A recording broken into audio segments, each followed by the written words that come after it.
Mãe de Anjos podcast começando e para mim é um motivo de muita alegria estarmos aqui dando start a esse projeto que nasce no meu coração quando eu experimento viver com Maria os desafios dos diagnósticos, os desafios de não ter ninguém para segurar a minha mão, não ter onde recorrer. E aí, pensando sobre tudo isso, nasce o Mãe de Anjo podcast. Nasce com o intuito de acolher vocês, de proporcionar conhecimento e, para além de dizer que você não está sozinha, nós já atravessamos esse caminho e estamos aqui para segurar a tua mão e te dizer que é possível chegar do outro lado e voltar a sorrir, mulher. É possível voltar a sorrir. Em especial, hoje, no lançamento desse podcast, nós estamos aqui com duas convidadas muito especiais para mim. Duas lindas, queridas. Nós estamos no mês da conscientização e sensibilização da perda gestacional e neonatal. O outubro é considerado como um mês de uma campanha tão especial para a gente.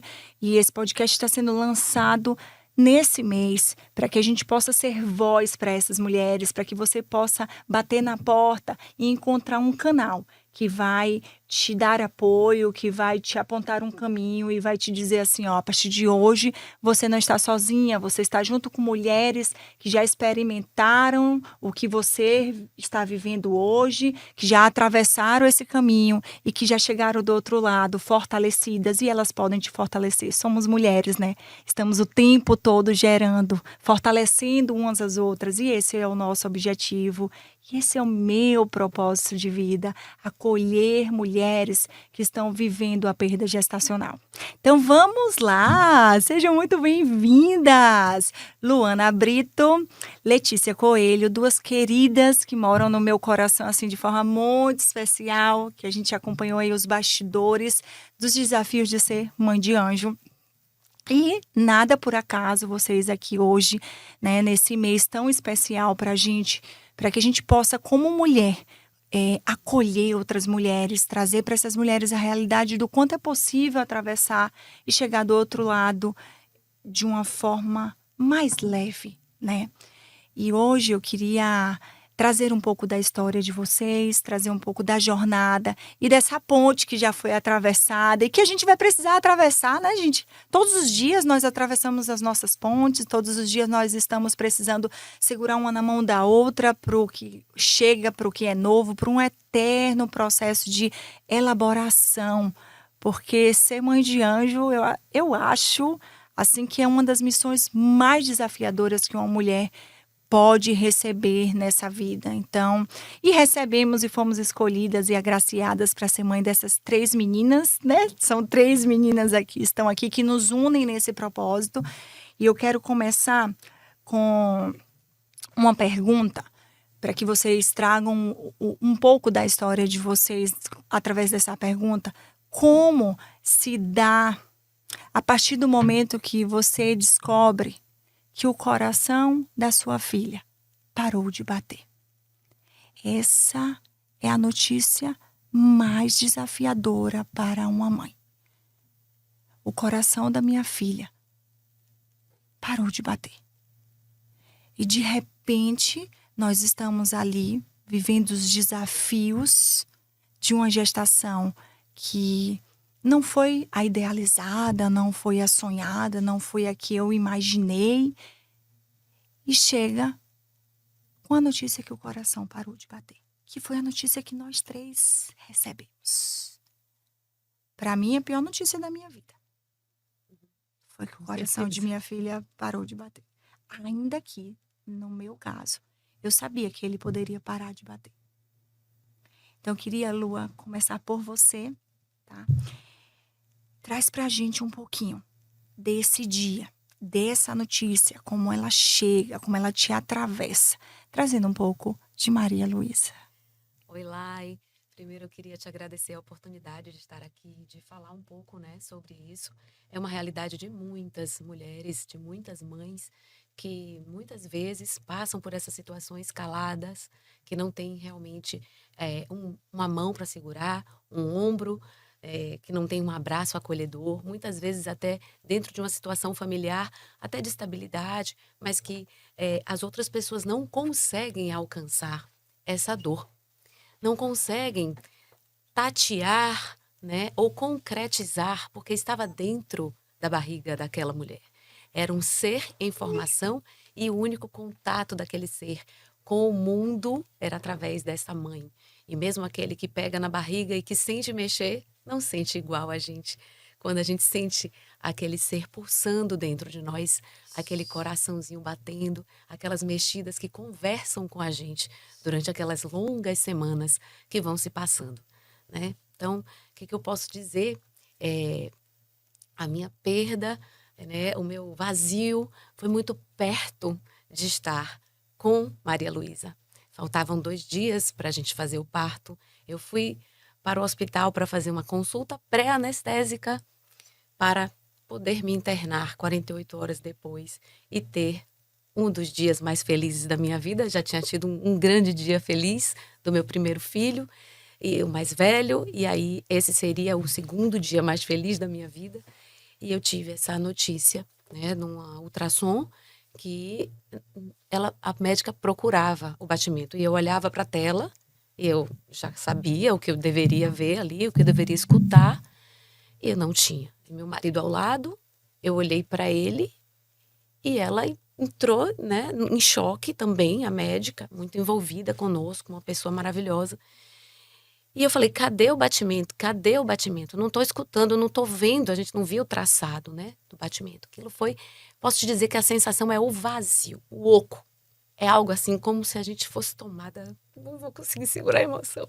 Por favor, Lu. Nossas histórias são histórias atravessadoras. E a gente precisa deixar mesmo, se permitir que essas lágrimas rolem. Porque por mais que a gente ressignifique, né? A gente sabe que a dor, ela é amenizada. Ela encontra um lugarzinho para se abrigar. Mas ela não passa. Isso. E a gente sabe que ela fica ali guardadinha e a gente tem um apego por esse lugar, né? Por esse momento. Por mais que ele tenha nos doído muito. E as nossas histórias vão nos atravessar sempre, vão nos emocionar sempre, vão mexer com a nossa estrutura sempre. Eu costumo dizer que o choro não significa dizer que você não ressignificou sua história, mas as nossas histórias são histórias de se emocionar. E que bom que a gente consegue contar, né? Falar de Maria Luísa, falar desse dia que foi o dia mais difícil da sua vida, Luana.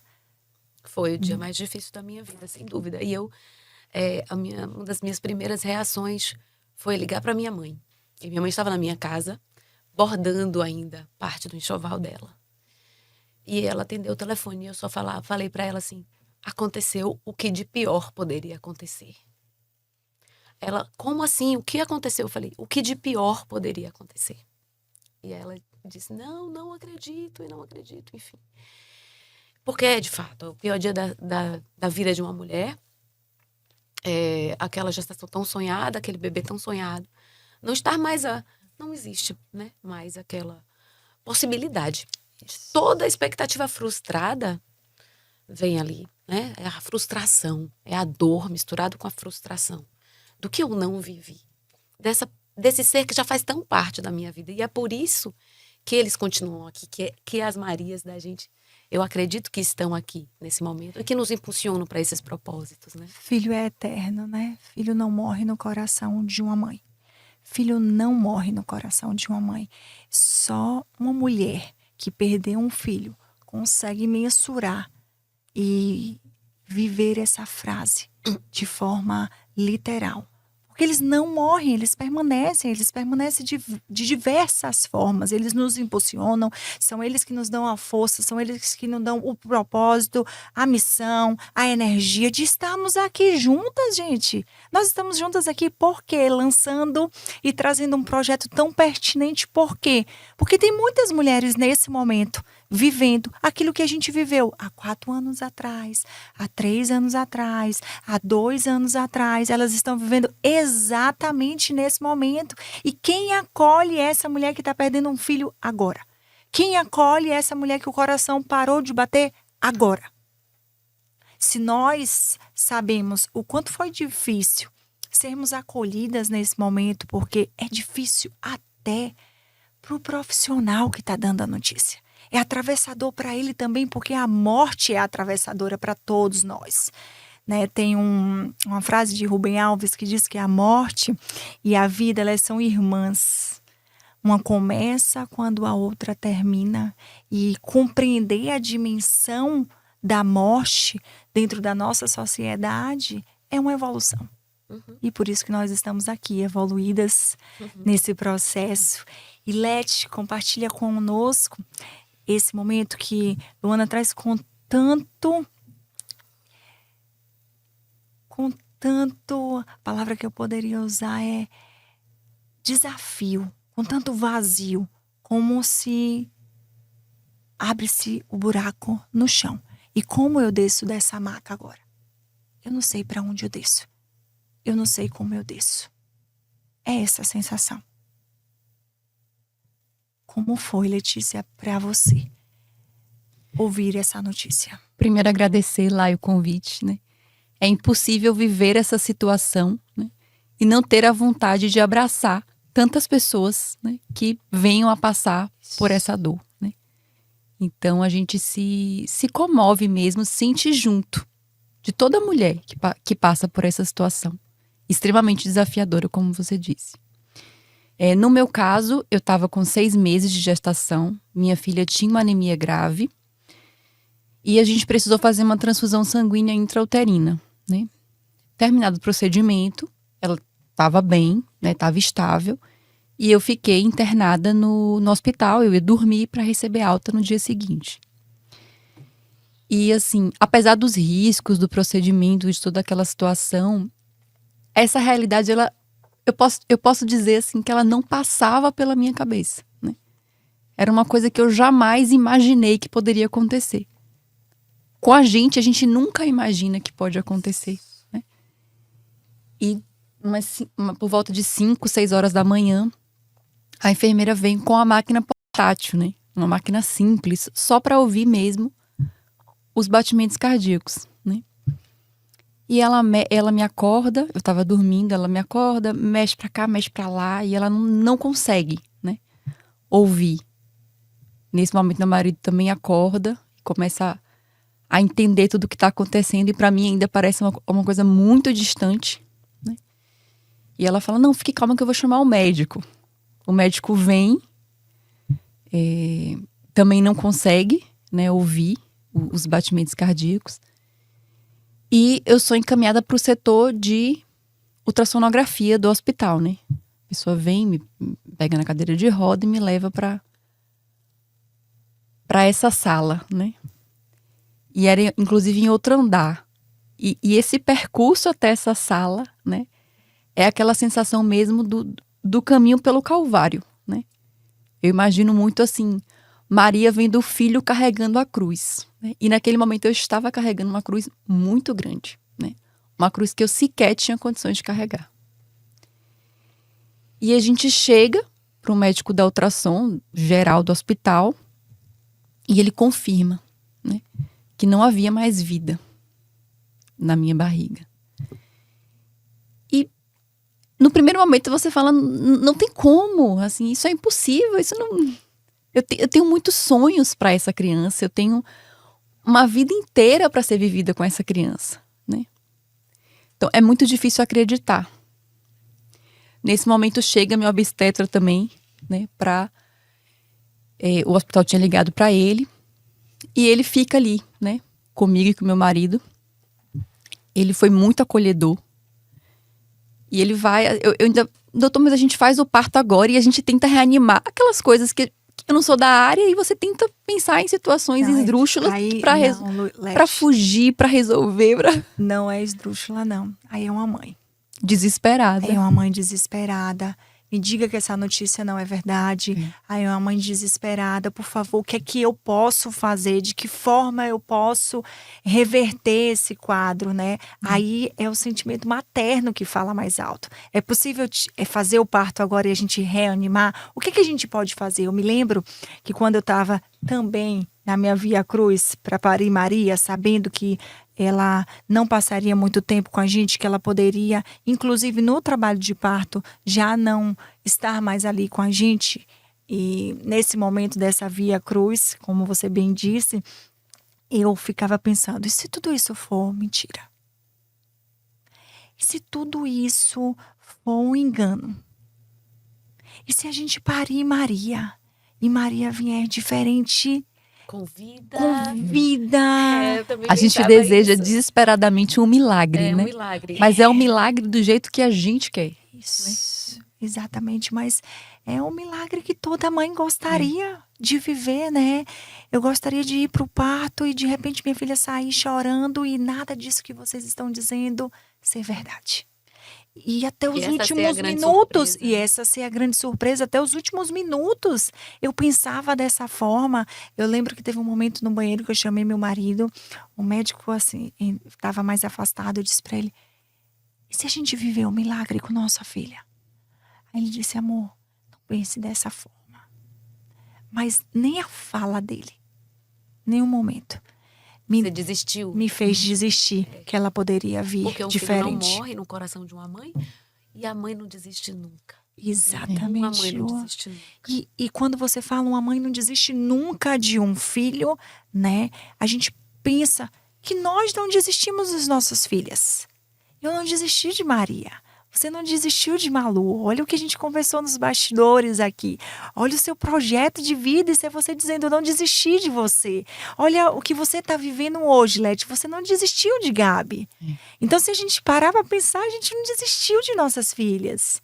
Nós estamos lutando por elas, fazendo valer a pena por elas. Nós estamos aqui juntas, lançando algo muito especial por conta delas. Isso é muito especial. Dando um propósito mesmo, né? Para a vida. Porque nós Porque não desistimos delas. E as almas são eternas, então assim, nossas filhas, elas continuam existindo. E Acredito plenamente nisso. São instrumentos, a forma e a necessidade que se tinha neste período, dessa determinada maneira que era necessário acontecer. sim, E como Leti bem coloca, aquele milagre que nós achamos que é o milagre. isso. Porque para quem acredita em Jesus, para quem acredita em Deus, para quem acredita que os propósitos maiores não estão aqui na nossa face terrena, né? No nosso alcance limitado, humano. Nós somos apenas instrumentos. E Maria, a nossa mãe, disse, faça-se em mim segundo a vossa vontade. E sofreu demais. Qual foi a mãe que mais sofreu? Vendo o filho passar o que passou. Tendo pregado durante toda a vida dele o amor, a justiça e a paz. A injustiça dói muito mais às vezes do que perder um filho naturalmente, numa causa natural, de saúde. A injustiça dos homens que fazem mal ao seu filho. Isso dói na alma. Isso. Então, quando a gente se propõe a isso, né, a que Deus faça a vontade em nós, eu acho que esse talvez seja a grande mão que nos segura nessa situação para que a gente possa ressignificar. E Lua, Leti, quando vocês trazem essa reflexão e a gente traz essa referência, porque para nós é uma referência de mulher, é uma referência de mãe, é uma referência de alguém que diz assim, tá bom, eu aceito a missão. Como nós aceitamos a missão de estarmos aqui pelas nossas filhas. Ela aceitou a missão de ser mãe dele, né, de gerar. E eu acredito que ela tinha um coração diferenciado, porque ela foi escolhida para ser mãe dele. Quantas mulheres poderiam ser escolhidas? Mas foi ela. Foi Luana que foi escolhida para ser mãe de Maria Luísa. Foi Letícia que foi escolhida para ser mãe de Gabi.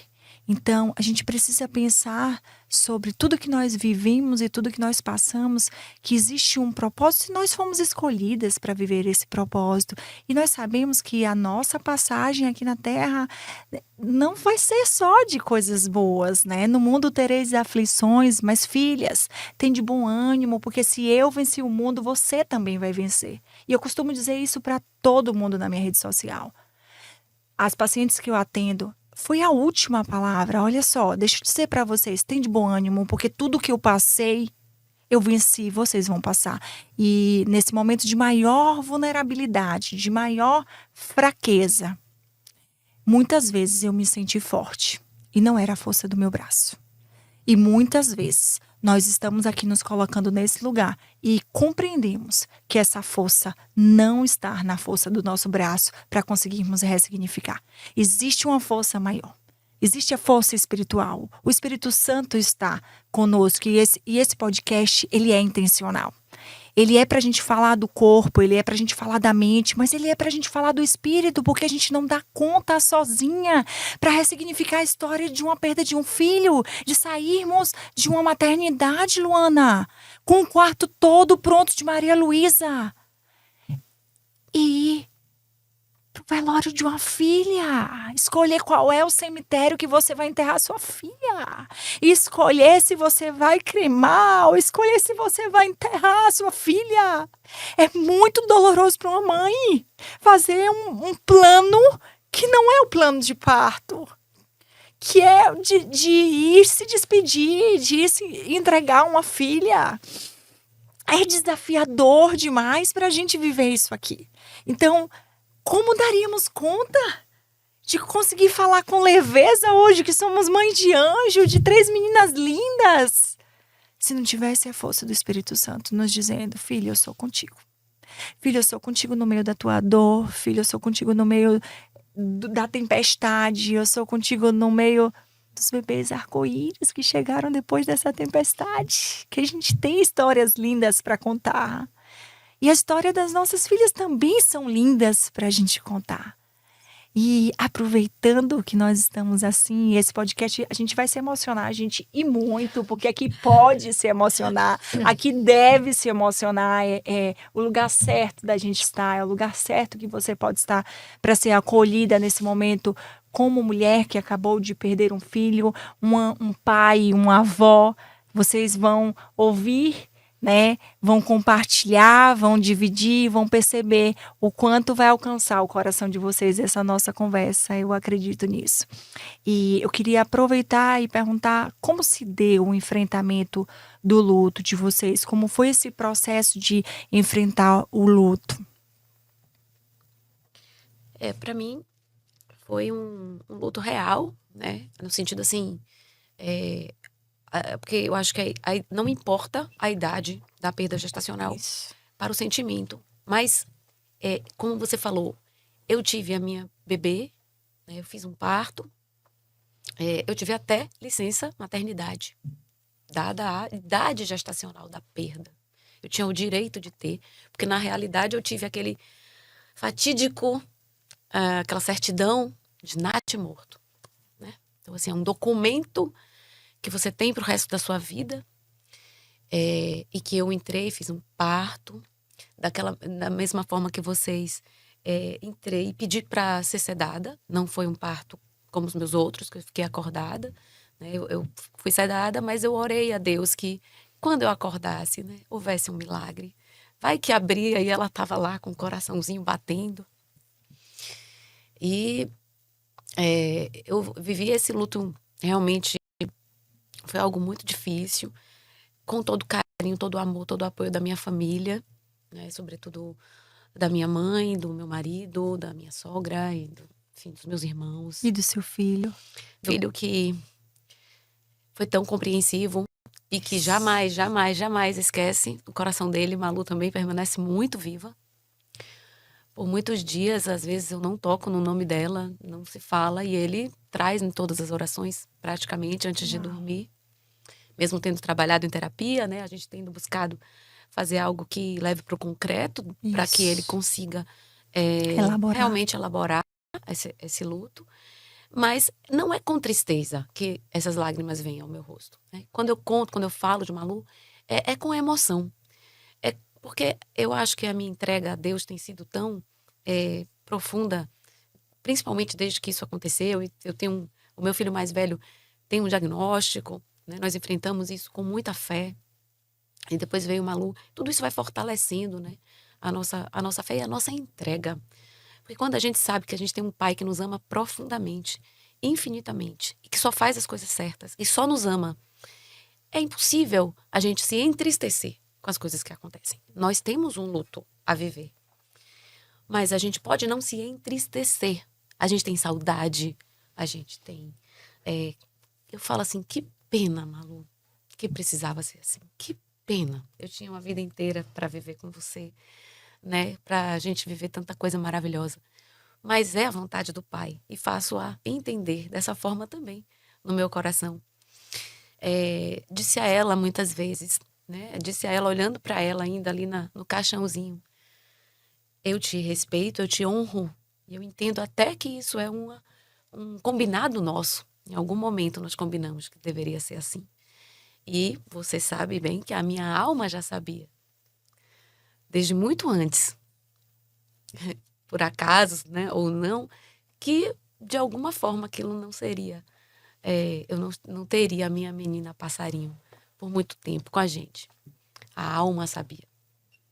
Então, eu enfrentei esse luto com muito amor, com muita ajuda e acolhimento, mas com a minha dor, com as minhas noites, e me dedicando a isso e a mim e a transformar. Acho que esse luto precisa ser de transformação, de ressignificação, para que a gente tenha nisso uma mola para produzir novas coisas, honrar essa memória, honrar essa presença dessa filha, que não está fisicamente, mas que permanece espiritualmente com a gente. Perfeito. Sempre, né? Sempre vai permanecer nos nossos corações, para sempre, é eterno. Eu tenho uma tatuagem de Maria. Todos os dias eu coloco perfume nessa tatuagem. Todos os dias. E para mim é como um perfumado, Ana Leite, a minha menina. E ainda pego a de Benjamin, que está aqui, e faço um carinhozinho nela. E é a forma que a gente tem de fazer os nossos enfrentamentos do nosso luto. Cada uma fazendo o seu de forma singular, né? Pensando que quem somos nós para falarmos, né, se está certo ou se está errado.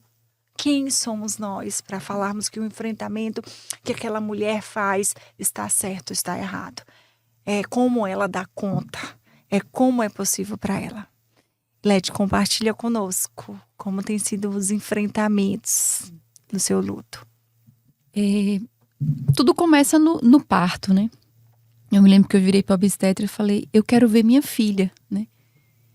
E ele falou, fique tranquila, você vai ver sua filha, eu vou colocar sua filha no seu colo. Peça para alguém trazer uma roupinha branca, a gente vai deixar ela bem linda para você ter esse encontro com ela, né? Eu queria muito, assim, ter uma foto, ter um registro, para nunca esquecer do rosto, da carinha, assim, o quanto ela se parece fisicamente, né, com a irmã, né, com a minha segunda filha. E o processo do luto, assim, no meu caso, ele foi muito difícil, porque, por um lado, aquela dor me absorvia de uma forma emocional e física também, né? Já era a minha terceira cesárea e eu nunca senti tanta dor e tanto sangramento como daquela vez. Era um corpo em luto, né? Era como se meu corpo gritasse, assim, tem uma coisa estranha, não era isso que eu queria estar vivendo. E ao mesmo tempo eu tinha que ser forte pelas minhas outras filhas, né? Que estavam em casa e que demandavam, né, uma mãe. Foi muito difícil falar para elas que Gabi tinha falecido. Foi, assim, a parte realmente mais difícil, né? Não foi eu que falei, mas eu estava, né? E meu marido falou na hora, assim, e uma começou a chorar, assim, desesperadamente, a outra ficou meio sem entender direito, ainda processando, acho também pela imaturidade da idade. Mas o luto, os primeiros dias foram muito difíceis, né? Era muita dor. Era muita dor, muita dor. E a sensação é que, assim, você não vai ter força para continuar, né? E é muito importante nesse momento você perceber que você precisa de ajuda, né? Que você precisa de ajuda. Então, não tem como se fechar em você mesmo e achar conta, né, de tudo sozinha, ou, né, ou às vezes até atropelar, né, como se não tivesse acontecido e seguir com a vida, né? Como às vezes até a sociedade pede, né? No meu caso eu tinha 6 meses, né? Também tive uma certidão de natimorto, ela também foi enterrada pela idade gestacional.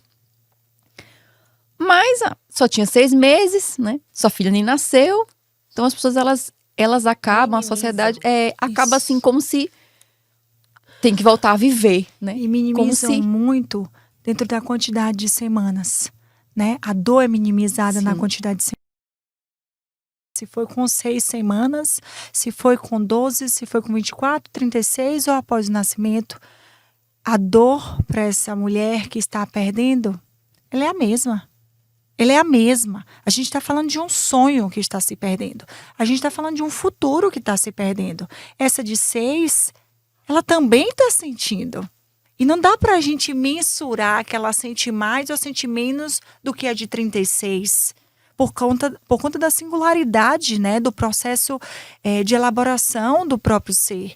E outro dia eu ouvi de uma paciente assim, eu achei que por ter perdido o primeiro, se eu tivesse que perder mais algum, eu já estaria mais resistente. Mas cada perda, ela é única. Ela é singular, né? Cada filho é único, cada projeto de uma gestação é único, cada positivo é único. Ele chega de uma forma para essa família, para essa casa. Então, cada perda ela vai ser única, independente da quantidade de semanas. E a gente ainda tem uma sociedade que ela mensura essa dor aí de acordo com as semanas. Então, não importa a quantidade de semanas. Essa dor precisa ser validada, essa dor precisa ser respeitada e essa mulher vai precisar de acolhimento e ela vai precisar de suporte terapêutico para atravessar. Sim. Porque vamos pensar. Inclusive uma amiga me mandou seu Instagram, porque ela já te conhecia, sabe?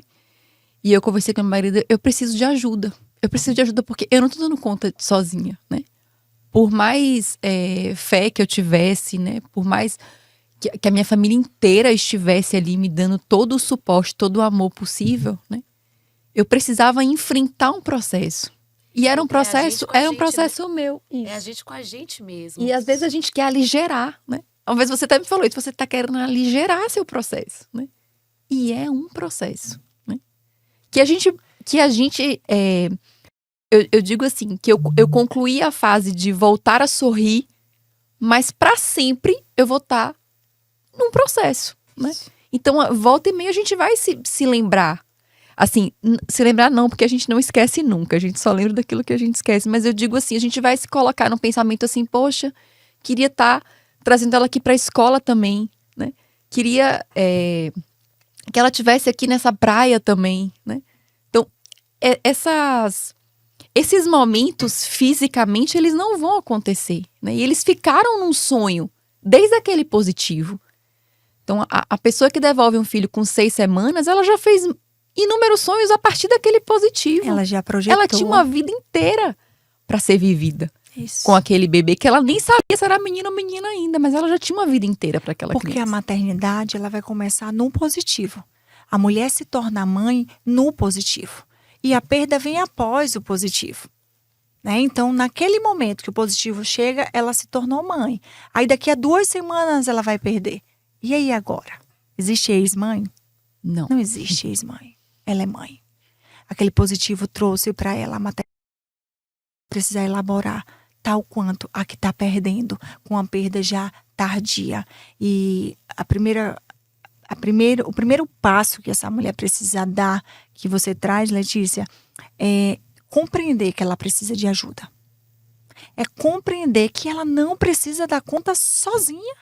Nós não precisamos dar conta disso sozinhas. Tem que pedir ajuda. A gente Tem que precisa ir pedir atrás de ajuda. ajuda, A com maternidade certeza. nos mostra isso em todos os sentidos. Sejam os filhos que estão na terra, sejam os filhos que estão no céu. Os da terra não precisam de ajuda? A gente não vai precisar de suporte?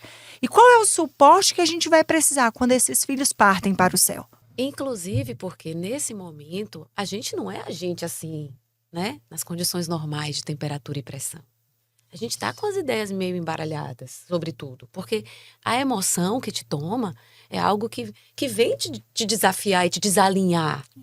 E aí, se você não tem alguém que tecnicamente sabe a forma de te conduzir, e no caso, eu não tinha encontrado alguém lá antes de te conhecer, que eu pudesse confiar essa minha dor, não no sentido de que não há grandes profissionais da psicologia, mas eu não conseguia ir, eu vou buscar aqui nos grupos a indicação de um psicólogo que trabalhe com luto.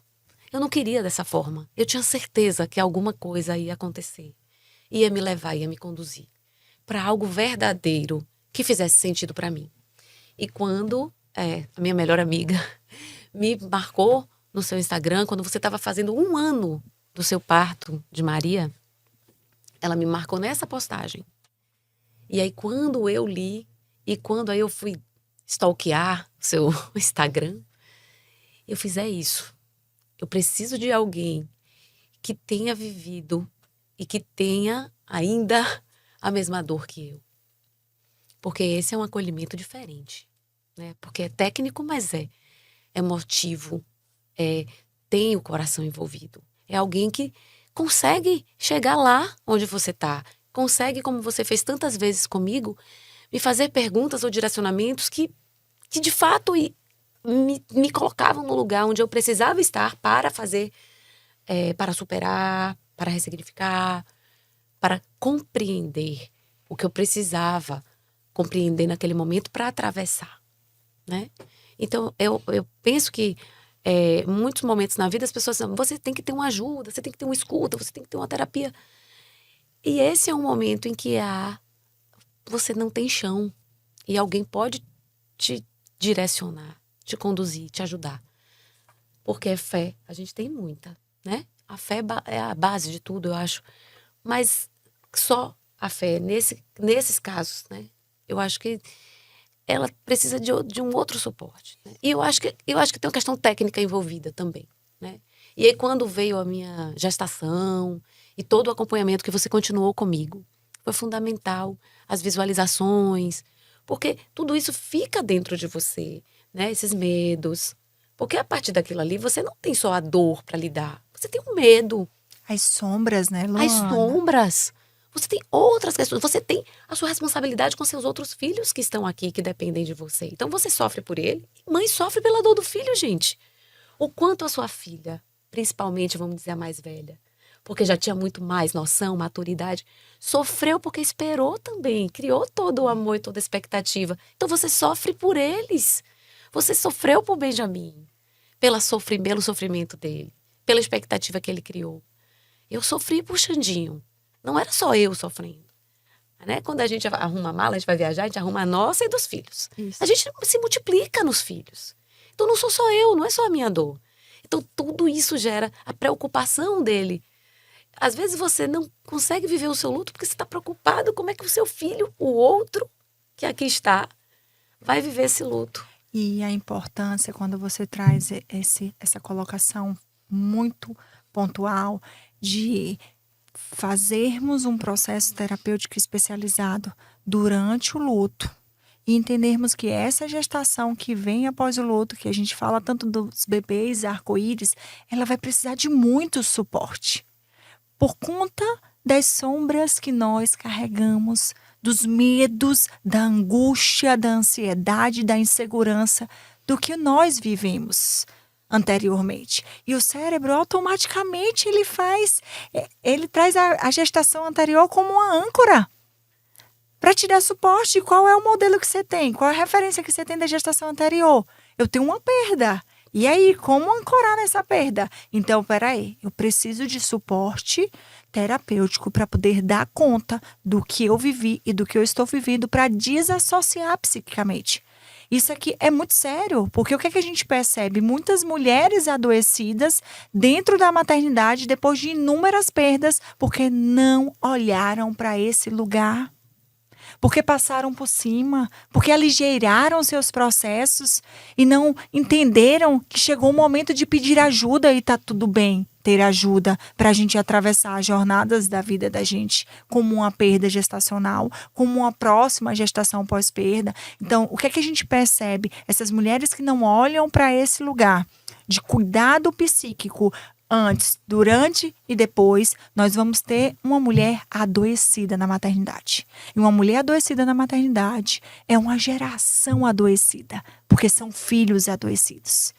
Então, se a gente cuida desse processo, a gente está dando para essa mulher suporte de enfrentamento para esse novo ciclo, para o que ela vive, que, como bem Laete falou, não colocar debaixo do tapete, porque tem algum momento que esse tapete vai precisar levantar.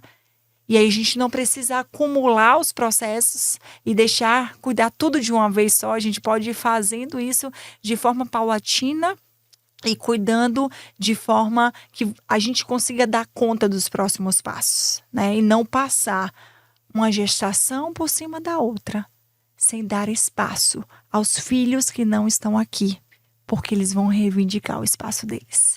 Oi, mãe, olha só, esse não é o seu primogênito, sabe por quê? Porque você já perdeu um. Esse não é o seu do meio, porque você perdeu a gestação do meio. E você precisa contar todos os seus filhos que estão na terra e também os que estão no céu.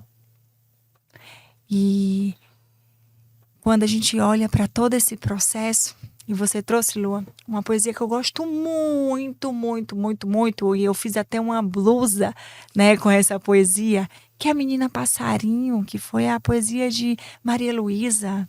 Compartilha com a gente essa poesia, ela é muito linda. Só para explicar, porque anteriormente eu falei disso, que minha alma talvez já soubesse do que poderia acontecer, porque quando eu estava grávida e não havia nada de errado na gestação, nessa altura, eu precisava escolher alguma linha. Eu sempre gostei muito de que as coisas fizessem sentido, então eu queria escolher algo para o quarto, algo para a porta da maternidade, algo para o enxoval, que fosse a marca de Malu.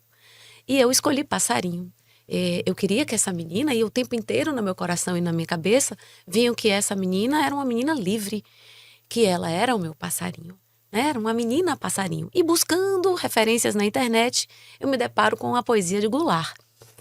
E ao ler essa poesia de Goulart, que se chama Menina Passarinho, eu li ali, são 4 estrofes, eu li toda, né, completa, e eu percebi que a segunda parte não tinha muito a ver com o que eu queria para a minha história. Então eu disse, não tem problema, vou usar a parte inicial. E daí eu fiz o quarto de Malu com papel de parede, com passarinhos, e tudo baseado, né, nessa história aí que eu criei na minha cabeça. Fiz um quadro de porta de maternidade com essas 2 primeiras estrofes. E quando tudo aconteceu, eu retornei lá, eu fiz, mas espera aí, essa poesia ela tinha algo depois que eu não gostava muito. E a poesia me revelava que a minha alma já sabia que Maluzinha partiria de forma precoce. A poesia é assim. Menina passarinho. Menina passarinho, que tão de mansinho me pousas na mão, donde é que vens? De alguma floresta? De alguma canção? Ah, tu és a festa de que precisava este coração.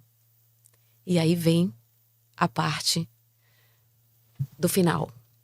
Sei que já me deixas e é quase certo que não voltas não, mas fica a alegria de que houve um dia em que um passarinho me pousou na mão. E aí essa história da minha menina passarinho, que desde sempre, embora não houvesse nada na minha gestação, que a essa altura dissesse que ela não ficaria com a gente, né? Já existia ali, eu acredito, um acordo, um combinado de almas que a gente passaria junto por essa situação. E quando a gente entrega, a gente compreende esse sentido. E a gente dá um sentido a tudo isso. E é dessa forma que eu acho que eu consegui acalmar o meu coração, deixar que essa menininha voasse por aí, respeitando e honrando o que Deus preparou pra gente. Perfeito. Muitas vezes é difícil de acreditar e de associar esses sinais espirituais, né? Muitas vezes a gente não consegue perceber, porque é difícil perceber que talvez seja um sinal, talvez seja um preparo para o que a gente vai viver. Talvez seja o próprio Deus dizendo assim: deixa eu te alertar para o que você vai viver, para os próximos dias. Mas é muito difícil a compreensão do entendimento desses sinais. Eu tive inúmeros sinais na gestação de Maria, mas eu não queria acreditar em nenhum daqueles sinais. Eu não queria compreender que aquilo era um sinal de partida da minha filha. Eu não queria entender que Deus estava me dizendo: olha só, sua filha tem um propósito breve na Terra. E o propósito dela é muito maior do que você pode imaginar. Eu não queria compreender isso aqui. E é justo, né? É justo com a gente não querer compreender um sinal, um aviso de que a nossa filha vai ter uma partida e que vai ser breve. A gente se cobra nem ficar preso nesses pensamentos para a gente não Exato. promover isso, né? Porque Exatamente. para nós que entendemos que a energia que a gente coloca, né? O pensamento que a gente está vibrando. Então a gente busca vibrar na vida, na luz. vida, na alegria, exatamente. Então a gente não vai trazer esse tipo, principalmente uma mãe, né? Principalmente porque aí ela se culpa, porque ela está pensando o contrário. E aí nasce a culpa. E aí nascem os conflitos, os emaranhamentos de pensamento mesmo. E ela quer frear e de repente tem um aviso ali. E a maioria das pacientes que eu recebo quando eu faço a escuta do acolhimento da perda gestacional tem um aviso lá no fundo. Tem um sonho, tem uma leitura, tem uma Nós poesia. não estamos sozinhos. Tem uma poesia, né? Então tem um sinal. E aproveitando que a gente está olhando para esse lugar de que precisamos pedir ajuda, que é importante pedirmos ajuda, eu queria que vocês trouxessem um marco do processo terapêutico de vocês. Lá, e uma sessão que mais me marcou foi esse dia. O que marcou vocês dentro do processo terapêutico? O que foi marco? Pode ser no processo já da minha gestação? Pode, deve. Eu acho que a preparação para o parto do meu menino arco-íris, né? Logo depois, 7 meses depois da minha perda de Malu, eu engravidei de Lucas e a gente continuou o trabalho terapêutico. E a preparação para o parto foi fundamental, sobretudo a escolha da minha trilha sonora do parto. Acho que isso foi algo que mexeu muito comigo durante dias antes do parto. E foi muito especial ter essa trilha sonora no meu parto. Foi super marcante. Foi incrível. Também foi místico, né? Existiu uma história aí que envolveu essa escolha dessas músicas. A ordem que eu troquei, indo para a sala de parto, eu troquei a ordem. E acabou que eu não sabia que horas ia começar a executar as músicas e elas iam na sequência. E Lucas nasceu exatamente na Ave Maria. E aquilo para mim foi extremamente mágico, extremamente abençoado.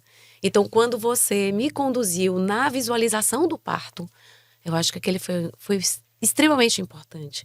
Quando a gente consegue ter momentos de visualização. Porque eu acho que aí você consegue transcender. E quando a gente se imagina, a gente vive, né? A gente se transporta mesmo.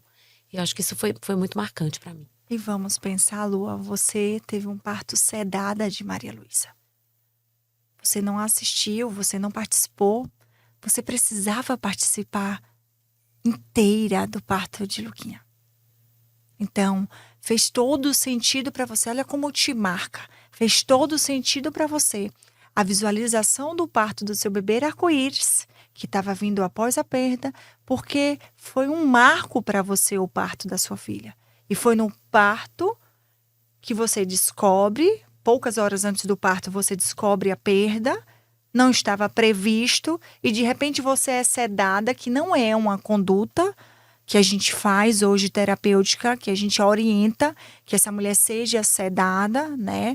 Nós orientamos que ela esteja participando com todo o suporte, com toda a preparação. Dentro desses casos, a gente faz uma intervenção antes dessa mulher ir por parto, para minimamente preparar psiquicamente porque ela vai viver e trazer para ela ferramentas de enfrentamento para aquele parto.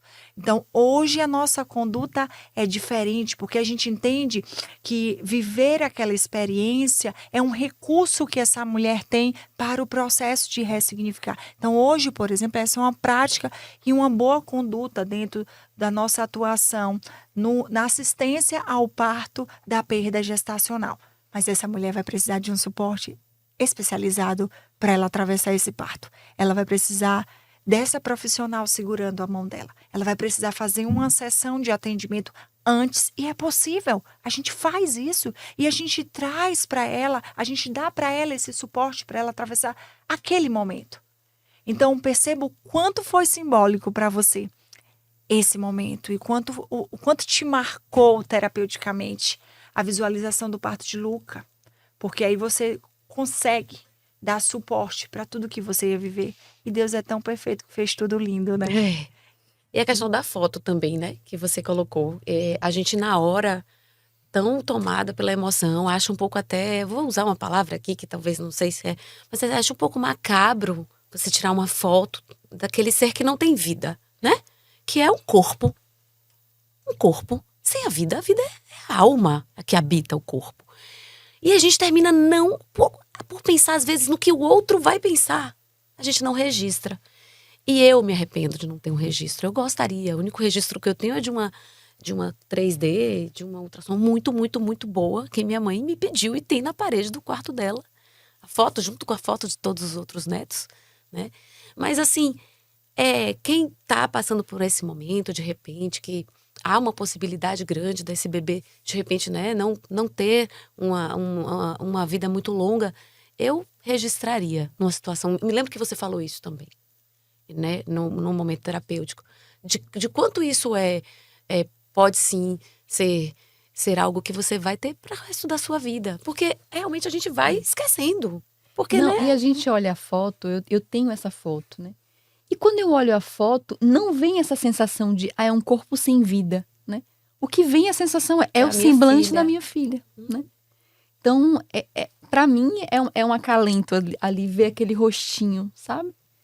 Apesar de muito pequena, ela tinha 600 gramas, né? Então, era muito pequena. Mas tinha aquele rostinho perfeito, né? Todo formado, o corpo todo formadinho. Então, para mim, foi um acalento. Eu não tenho essa foto e realmente eu sinto muita falta. Então, eu acho que é uma coisa que poderia deixar aqui como uma indicação, assim, uma coisa que não deixem de fazer isso, se for Essa é uma possível. conduta, essa é uma prática que a gente utiliza. Essa é uma ferramenta que a gente utiliza e que a gente incentiva essa mulher a fazer. Por isso que essa mulher precisa de nós. Porque nós vivemos, nós passamos, nós não tivemos força e nem ninguém para dizer, faça fotografia da sua filha no parto, fotografe a sua gestação, por favor, mulheres. Se tem um conselho que eu quero deixar para vocês, registrem essa construção de memórias, ela é fundamental no seu pós-parto. Eu tive uma paciente essa semana, ela me disse, eu estou com muitos custos. Eu disse para ela, o que é importante e o que é prioridade agora? É prioridade você fazer as fotos dos seus filhos. Não, e não precisa ser uma coisa cara também, né? Não, de jeito nenhum. Mas assim, é entendermos que a foto era mórbido. Dentro do senso comum, foto de gente morta é eu acho que mórbido. no meu caso, era mais uma preocupação com o que os outros O que o iam outro vai pensar, porque a e nossa sociedade vida vê. é pautada por isso, né? Então, Perfeito. se eu tivesse alguém que eu tivesse escutado uma conversa dessa, se tivesse dito, num caso desse, faça, talvez aquilo viesse, eu quero fazer. Não é pra eu postar, não é isso. É sobre você. É sobre guardar, você. É sobre você você guardar ter aquilo, seu registro e a sua filha, né? E é a sua filha. é a sua filha, independente da condição que ela esteja, é a sua filha. Então, o senso comum ainda vê como mórbido, né? Mas o que a gente tem dentro da prática científica é que é um recurso para essa mulher ressignificar o processo do luto dela. É onde ela tem as memórias afetivas registradas. Ela esqueceu desse rostinho e a gente usa essas fotos para elaborar o processo dela, porque jamais ela vai esquecer desse filho. Não tem como ela passar por cima dessa história. A gente vai precisar olhar para essa história e elaborar essa história, né? Então, pensando sobre isso, e foi muito pertinente você trazer, é importante que a fotografia aconteça. É importante que você escolha a roupa que você vai se despedir de sua filha, porque talvez seja a única roupa que você vai escolher vestir nela. E tá tudo bem. Sobre a sociedade, porque pouco importa a sociedade no seu processo de luto. As pessoas somem, as pessoas não te perguntam como você está. As pessoas não fazem mais isso porque elas não sabem fazer. Elas não sabem tocar. Elas não sabem acolher uma mulher que acabou de perder um filho. Então elas preferem não falar sobre isso. E o que é isso? Não é isso, é a história do meu filho. Então é a minha história. E aí a gente vai ensinando essa sociedade como acolher, o que fazer no momento desafiador como esse. Por favor, não desmonta o quarto correndo, deixa essa mulher entrar nesse quarto, deixa essa mulher elaborar essa história e peçam ajuda. Porque se você não está dando conta, e eu trago a sua fala, Leti, não dá para aligeirar.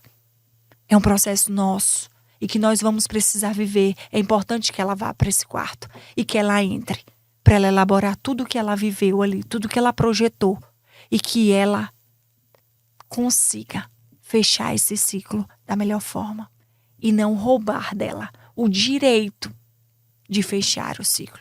Então, nossa sociedade tem muito que evoluir ainda nesse sentido. Muito. E nós estamos aqui como voz para isso, né? Sim. E compartilha, Leti, esse processo com a gente. Com relação ao processo terapêutico, assim, foram inúmeros frutos, né, que eu tive a graça de colher, né? Perdões que eu precisava liberar, né? O acalmar a mente e a alma para viver aquilo no tempo que era necessário, né? Foram inúmeros, mas um marco que eu tenho, uma vez que você me pediu para escrever uma carta, né? E não tinha nenhum destinatário na carta, né? Mas eu escrevi a carta para Gabi. E saiu assim tanta coisa que eu não tinha consciência de que eu precisava dizer, né? Coisas assim que é como se eu precisasse ouvir, mas eu não tinha consciência daquele tanto de coisa que estava guardado, né? Então, assim, foi um momento assim muito muito marcante mesmo, né? De poder escrever uma carta para minha filha falando: ó, filha, você foi arrancada de mim, né? Eu não te devolvi, não, você foi arrancada, sabe? Então era um grito desesperado de uma mãe, né? E eu não tinha noção de que eu tinha tantas coisas entaladas, né? Então foi um marco muito muito grande escrever essa carta, né? E a terapia, ela ajuda muito na vida prática, na nossa vida real, né? Quantas vezes a gente tá bem, né? E tá vivendo algum momento, né? Tá num evento, tá no Natal em família, tá num jantar em família. E de repente vem os pensamentos ruins, né? Vem as culpas, vem os e se's. E se eu tivesse feito tal coisa? E se tivesse procurado tal médico, né? E se? Então, assim, eu aprendi, né, com você a olhar esses pensamentos, a registrar esses pensamentos, mas dando sempre uma resposta, né? Era sempre importante inundar esse pensamento ruim de pensamentos muito bons, né? E muito maiores que aquele pensamento ruim. Do que aquela culpa, do que aquela suposição do que poderia ou não ter acontecido, porque eu não tenho como voltar no tempo.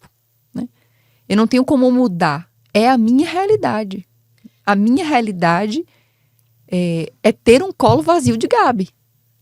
Então, eu precisei, no processo terapêutico, aprender. Porque mãe de Gabi eu sou. E sou para sempre e a gente vai se reencontrar. Mas como é ser mãe de um bebê que não está no meu colo? Né? Eu continuo sendo mãe, mas como é ser mãe e não colocar para dormir, e não amamentar, e não levar na escola? Né? Como é ser mãe nessa situação? Então, foi no processo terapêutico que eu fui conduzida a entender que a maternidade, até dos filhos que estão comigo, são diferentes, né? Cada filho tem uma mãe diferente, né? Então, eu realmente aconselho, e o grande diferencial é o fato, para mim, né? De você ter a compaixão do sentir junto. Porque você viveu na alma. Só sabe a dor que a gente sente quem sentiu. Não adianta. Eu posso narrar aqui nos mínimos detalhes, eu posso escrever um livro inteiro, mas essa dor só sabe quem sentiu. Não adianta. Não adianta porque ela é indescritível, né? Então, só quem realmente sentiu essa espada transpassando a alma sabe do que eu tô falando, né? E você sabe com a sua vida. Então, associado a isso, toda a sua competência técnica foi fundamental no meu processo de luto. Eu não tenho a mínima dúvida de que eu precisava de ajuda, que sozinha eu não teria conseguido. Eu acho que essa coisa da culpa é importantíssima também, porque quando nasce uma mãe, nasce uma culpa. E no caso das mães de anjo, também tem muita culpa envolvida. A primeira coisa que eu falei diante da minha médica e do meu marido foi: me perdoe. E não foi pra Malu, foi pra Xande, meu esposo. Foi pra ela também, foi o desespero, era me perdoe. E a minha médica repetia: você não tem culpa de nada. E eu dizia: me perdoe, me perdoe. Porque a gente termina trazendo essa culpa, trazendo essa... Por que não? Por que eu tinha que fazer um parto um pouco antes? E por que eu não fiz 2 dias antes? Por que eu não fiz? Por que eu não disse a ela, não vai ser com 36? A gente sempre vai se colocar nesse lugar que poderia ter salvo a vida dos nossos filhos, né? Foi alguma coisa que eu fiz de errado. E a mulher já tem tudo isso na vida dela, né? Nós, enquanto sexo feminino, temos muita carga de cobranças, muitas responsabilidades, de dar conta de tudo. E aí, diante disso, né? De que é alguém que, na verdade, arranca, tendo todo o direito de fazer isso, que é o nosso pai maior, mas ainda assim a gente busca, né? A gente se coloca nesse lugar da culpa. E a gente precisa de ajuda para acalmar isso no nosso coração. E para que a gente compreenda que não existe essa culpa, né? Isso é obra de uma força maior, de um propósito maior, de algo que você é apenas instrumento. Nós não temos esse controle, né? Nós não temos o controle sobre a vida e sobre a morte. E que bom que nós não temos esse controle. Que bom que isso pertence ao sagrado, isso é divino. E que nós estamos aqui e não temos esse controle sobre a vida, nem sobre a morte. Eu penso, Letícia, quando você traz essa fala, quando Lua traz a importância do processo e quando você traz esse lugar de que você passou, Laís, eu penso que eu precisava passar exatamente como eu vivi. Sem o suporte terapêutico que eu precisava no momento. Porque eu fui para um lugar de que eu não tive. Eu ocupo um lugar na vida dos meus pacientes que eu busquei, mas eu não tive. Eu não tive uma mão segurando minha mão. Eu não tive uma profissional que viu meu marido na recepção sentindo e que teve a sensibilidade de dizer assim: venha junto. Você também está sentindo, está doendo. Hoje, eu não deixo um marido para trás. Um esposo. Todos, em algum momento, eles são chamados. Eles são acolhidos. Eles são vistos. Cuido da mulher respingando no marido. Vocês sabem disso. Por quê? Porque nós vivemos isso como casa, como família. Eu vivi isso como profissional. Então, eu vou para um lugar e para além de propósito, para além de missão, eu vou para um lugar que eu não tive. Isso para mim é muito importante. Quando vocês falam isso, eu tenho convicção disso. Você precisava passar exatamente como você passou. Porque você sabe exatamente o que você precisou. E você sabe o que é que ela está precisando nesse momento. Você tem ferramentas. Porque para além de uma técnica, para além de uma psicologia, conheça todas as teorias, domine todas as abordagens, mas ao tocar uma alma humana, seja apenas outra alma humana. E uma alma humana que atravessou, ela sabe tocar uma alma humana que está atravessando. Ela sabe, ela tem legalidade, ela tem autoridade para segurar na mão, para dar o colo. O colo dela é reparador. Como a gente sente no colo da própria Maria. Como a gente sente no colo do próprio Deus, que deu seu único filho por amor a mim e a vocês. E como a gente se sente acolhido por essa verdade, como a gente se sente acolhida por Ele. E eu quero aproveitar que estamos assim nessa sintonia e pedir para que cada uma de vocês traga uma palavra para uma mãe, para uma mulher que, assim como nós, acabou de viver a perda gestacional. O que é que você diria, Lua, para essa Luana que acabou de viver uma perda gestacional e que ninguém conseguiu falar? Entrega, confia, aceita e agradece. Leti? Eu diria assim, mantenha os olhos fixos no céu. Mantenha os olhos fixos no céu. E confie que Deus tudo sabe e que Ele tudo pode. Mas eu diria também, peça ajuda. Peça ajuda. Não tente enfrentar tudo sozinha. Não se cobre, né? A força de enfrentar tudo sozinha. E nunca, nunca omita esse filho. Né? Nunca diga, não tenho filhos, né? Ou só contabilize os filhos que você está dando à mão ou botando no colo. Porque esse filho, ele existe. E ele precisa ser acolhido por você. Então acolha esse filho e essa história desse filho. Seja ela qual for. E para complementar, eu diria, você não está sozinha. Nós estamos aqui para segurar sua mão.